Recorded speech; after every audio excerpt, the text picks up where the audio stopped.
Hola a todos, Dios les bendiga. Día 78 de 365 días, llevando el mensaje de la palabra de Dios al mundo. Bueno, vamos a leer la palabra en el nombre del Padre, del Hijo y del Espíritu Santo.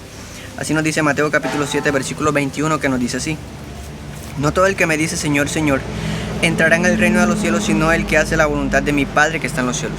Bueno, ¿qué nos quiere decir esta palabra? ¿Qué es hacer la voluntad de Dios? La voluntad de Dios es obedecerle. La voluntad de Dios es que perdonemos cuando Él nos ha mandado que perdonemos. La voluntad de Dios es amar a nuestro prójimo cuando Él nos ha dicho que tenemos que amar a nuestro prójimo.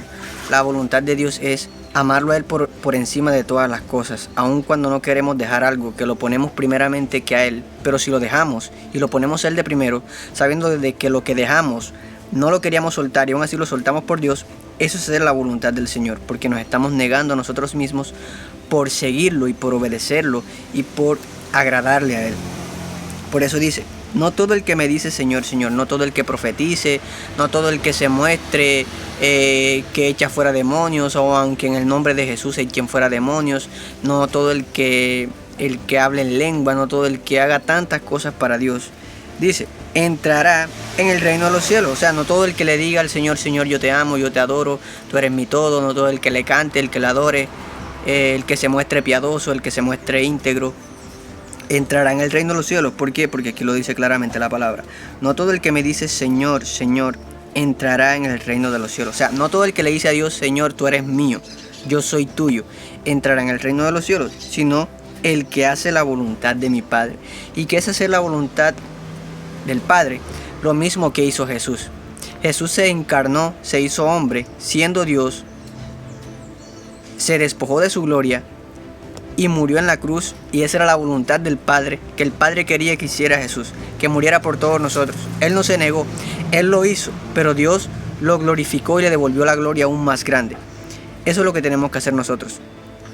Dios nos ha mandado a que hagamos su voluntad, así como el Hijo lo hizo, que amemos, que perdonemos a nuestros enemigos, que amemos a nuestro prójimo, que ayudemos, que sirvamos, pero que lo hagamos de corazón y no por apariencia. Que no nos enfoquemos tanto en el templo, que no nos enfoquemos tanto en servir a la iglesia. Claramente eso es algo que a Dios le agrada, pero donde debemos hacerlo es realmente en los dos mandamientos que Él nos ha mandado, que es amarlo a Él con toda nuestra fuerza, con toda nuestra mente, con todo nuestro corazón y con toda nuestra alma, y amar a nuestro prójimo como a nosotros mismos.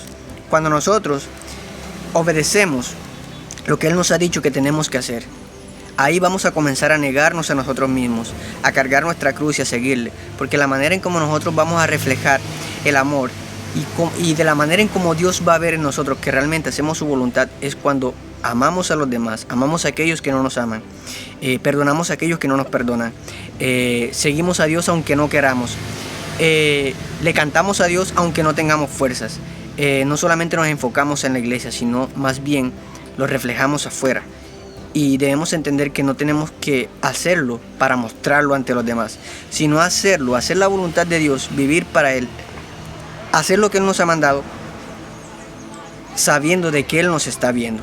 Cada día tenemos que vivir para Dios sabiendo de que Él nos está viendo. Dios les bendiga.